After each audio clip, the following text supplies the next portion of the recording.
Imagine waking up in a world torn apart by war, a time when kingdoms clashed for power, and every day brought new battles and heartbreak. In the middle of this chaos, a teenager named Joan of Arc emerges. With no army, no noble birth, and no weapons, she steps onto the battlefield of Orléans, a city under siege and on the brink of falling to the English. Her courage, conviction, and fierce faith would not only lift the spirits of a desperate people, but also change the course of the 100 Years' War forever. The Siege of Orléans was unlike any other battle of its time. The English forces were strong, the French weak and divided, and the city's fall seemed inevitable. Yet Joan's arrival inspired something extraordinary. People say she was guided by visions and voices calling her to save France, a calling she did not ignore. Against all odds, she stirred hope in the hearts of soldiers and citizens alike, leading a revival that shook the very foundations of the conflict. In this video, we will dive deep into the story of Joan of Arc, the unlikely heroine who brought light to one of the darkest chapters in medieval history. We will explore the brutal siege, the challenges she faced, and the lasting legacy she left behind. Prepare to be amazed not just by the battles, but by the spirit of a nation reborn through faith, courage, and determination. This is the story of Joan of Arc and the Siege of Orléans, the spirit of a nation that refused to break. Let's uncover how a simple girl became a legend. Part 1. The dire situation in France. Before the Siege of Orléans, to truly understand the incredible impact Joan of Arc had on the 100 Years' War, it's important to first grasp the desperate circumstances France was facing in the years leading up to the Siege of Orléans. The 100 Years' War, a series of conflicts between England and France, had already been raging for decades by the early 15th century. The war began in 1337 over disputed claims to the French throne and territorial control, but it had evolved into a brutal and protracted struggle shaping the future of both kingdoms. Battles were fought across French soil, and the constant warfare devastated the country's population, economy, and morale. By 1428, the French situation was bleak. England had gained significant ground, controlling vast regions of northern and western France, including the important port city of Calais. The English crown, backed by powerful allies among French nobles known as the Burgundians, had pushed deep into French territory. The French king, Charles VII, was seen as weak and ineffective, struggling to maintain authority amidst political fragmentation and civil unrest.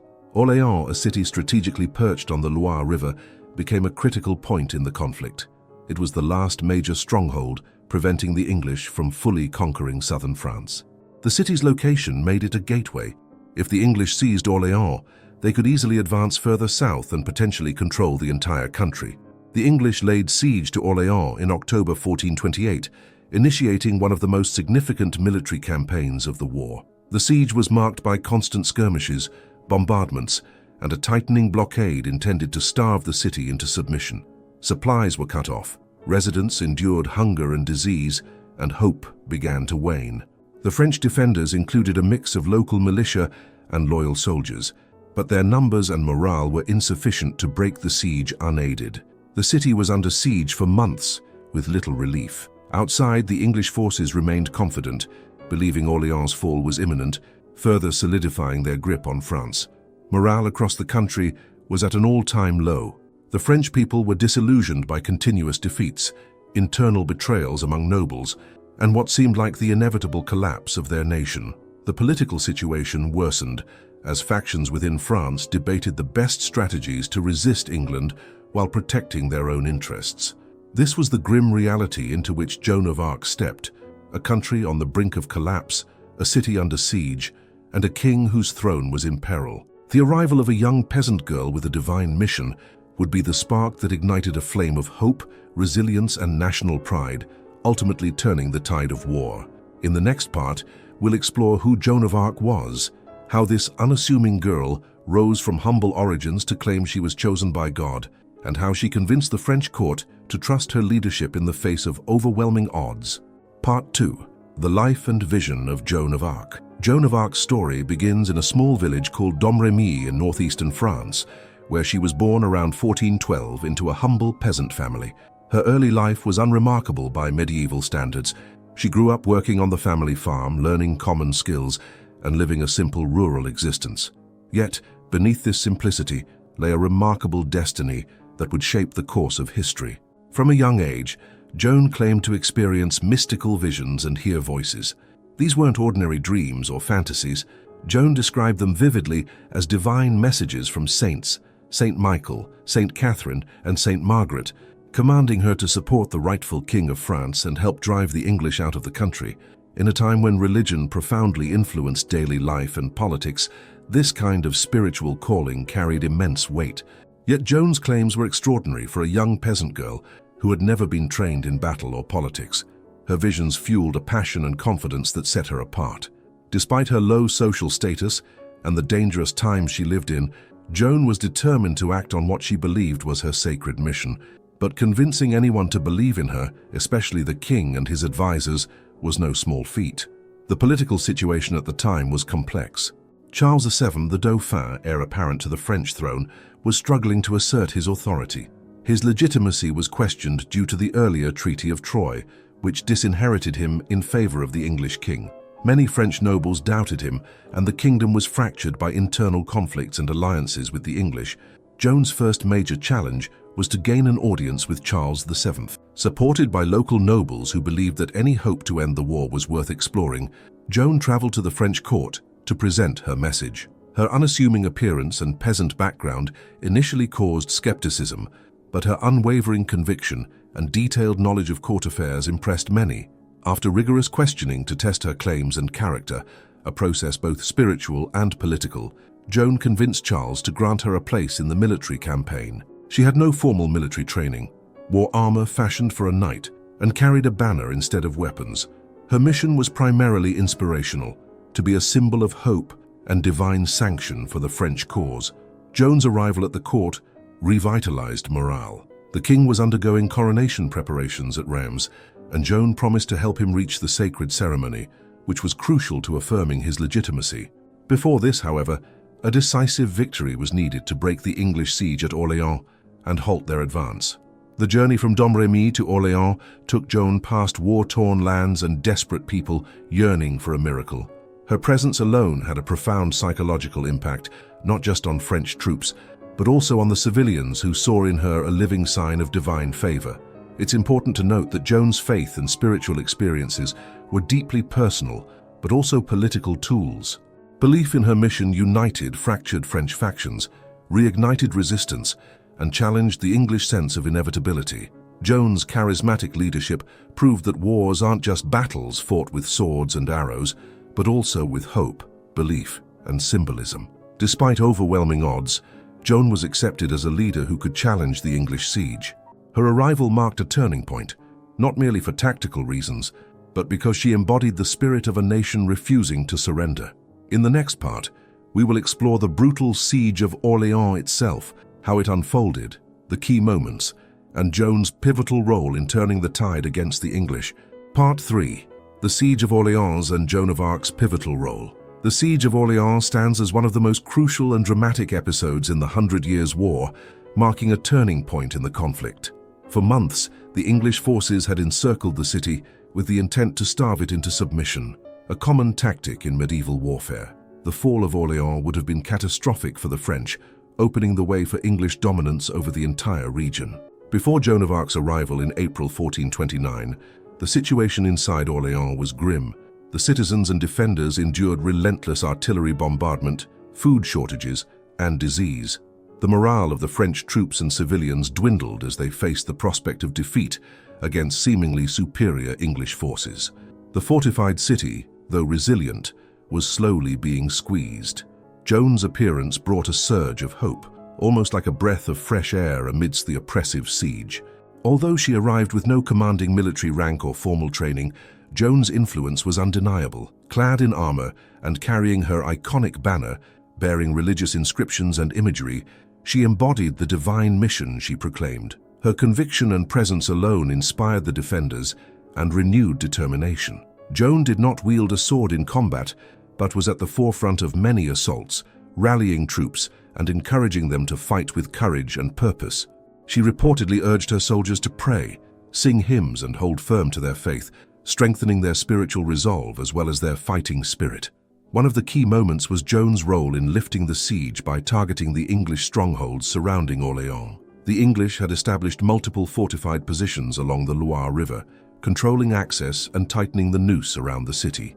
Joan led or inspired attacks on several of these posts, with the capture of the fort at Saint-Lô and the recapture of Les Tourelles, one of the most heavily fortified English bastions, being especially significant. The battle at Les Tourelles was intense and bloody, with Joan reportedly leading an assault despite suffering an injury from an arrow. Her courageous leadership under fire galvanized the French forces, ultimately causing the English to retreat. The fall of Les Tourelles signaled the breakdown of the English siege. Joan's impact was not limited to military tactics. Her presence unsettled the English commanders who had expected an easy victory. The morale boost among the French was matched by growing fear and confusion in the English camp. Joan became a symbol of the possibility of divine favor and French resurgence, an idea that was both empowering to her allies and terrifying to her enemies. The victory at Orléans had repercussions beyond the battlefield. It marked the first major French success in years and shifted the momentum in the 100 Years' War. It paved the way for Charles VII to proceed with his coronation at Reims, another symbolic and political victory for the ruling House of Valois and the legitimacy of the French monarchy. Despite her prominence, Joan remained humble about her role, always emphasizing that her mission was divinely ordained. She saw herself as a servant of a higher power rather than a conqueror. This humility endeared her to many and added to the mystique of her legend. However, it's important to recognize the complex dynamics at play. Joan's arrival also exposed tensions within the French leadership, some of whom regarded her with suspicion. She navigated a male-dominated military and political landscape with remarkable resilience, using her faith and courage to command respect. In summary, the Siege of Orléans was not just a military victory, but a cultural and spiritual turning point for France during the 100 Years' War. Joan of Arc's role in lifting the siege demonstrated how leadership, belief, and symbolism can alter the course of history as much as swords and strategy. In the upcoming part, we will explore the aftermath of this victory, how Joan's influence continued to shape the war, the reactions of her contemporaries, and the enduring legacy of her spirit. Part 4. The aftermath and impact of Joan's victory at Orléans. The victory at Orléans was more than just a military success. It was a monumental psychological and political triumph that dramatically shifted the momentum of the 100 Years' War in favor of the French. Joan of Arc's role in this victory catapulted her from relative obscurity to the forefront of France's fight for survival, inspiring newfound hope in a war-torn nation. Immediately after the lifting of the siege in May 1429, the French forces capitalized on their momentum. Joan urged Charles VII to quickly proceed with his coronation at Reims, the traditional and symbolic ceremony conferring full legitimacy to the French king. This event was critical because Charles's claim to the throne had been questioned, weakened by years of English advances and internal divisions. Joan's accompaniment of Charles VII to Reims was a powerful statement. It reinforced the belief that his reign was divinely sanctioned, just as Joan's mission had been divinely inspired. The coronation took place on July 17, 1429, and it marked a turning point that solidified French royal authority and bolstered national unity. However, Joan's rising prominence also brought new challenges. While many admired her courage and conviction, others in the French court grew wary, particularly among the nobility and military elite who resented a peasant girl wielding influence. Political intrigue, rivalries, and power struggles complicated her path, illustrating the complexities of court politics amid a raging war. In the months following the victory at Orléans, Joan continued to participate in military campaigns, pushing to reclaim more territory from English control. Her presence on the battlefield remained a symbol of inspiration and divine favor, motivating soldiers and ordinary people alike. Yet Joan's military campaigns were not without setbacks. The English forces remained formidable, and internal divisions within the French ranks sometimes undercut efforts to fully capitalize on their gains. As the war dragged on, the initial surge of momentum slowed, revealing the harsh realities of medieval warfare. The English, unsettled by Joan's successes and the threat she posed, intensified their efforts to capture her. In 1430, during a military operation near Compiègne, Joan was captured by Burgundian allies of the English. Her imprisonment and subsequent trial would become one of the most infamous episodes of the war. Joan's trial for heresy and witchcraft was a shocking spectacle, blending religious, political, and gender tensions. Despite her extraordinary achievements and popular support, she faced a court hostile to her claims of divine guidance. The trial was marked by unfair procedures and pressures, culminating in Joan's conviction and execution by burning at the stake in 1431 at the age of just 19. The French, however, never forgot Joan's impact. Even after her death, she remained a powerful symbol of resistance, hope, and national identity.